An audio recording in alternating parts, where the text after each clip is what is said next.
Yung may isa pa tayong anto. Fragile. Ito natin. Okay.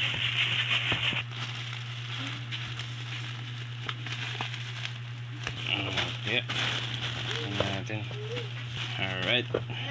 Buksan natin to kung good condition yung nabili natin.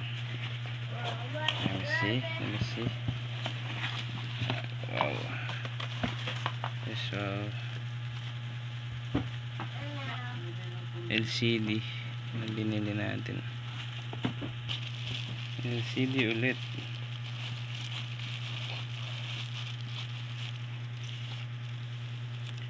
Alright, this naman. This naman yung LCD. Alright. Good.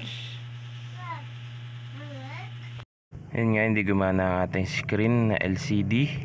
Kaya i-return natin siya sa Shopee. Yan. Click nyo lang itong to receive. Tapos ito, click nyo yung item na gusto nyo i-return. At yan, click nyo tong return refund. Huwag yung order receive kasi hindi nyo na mababalik yan. Ayan, drop off ang aking pinili. Libre kasi tong drop off. Sa self-arrange magbabayad pa kayo. At yan na ang lalabas. Ayan.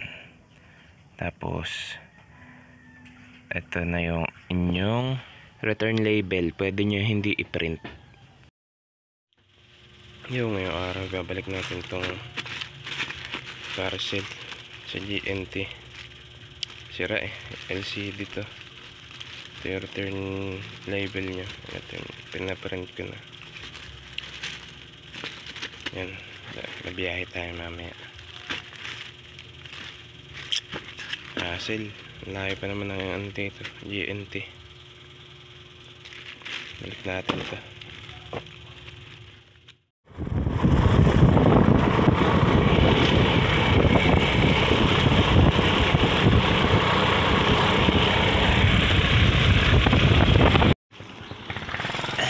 Isoli na natin dito yung parcel.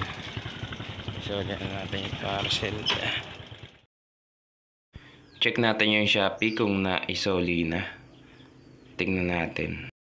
Ayan, refund complete na tayo. Naibalik na sa SPay later ang ating binayad. Yan, kung may mga mali kayong order, huwag kayong matakot magbalik. At pera nyo yan, sayang din.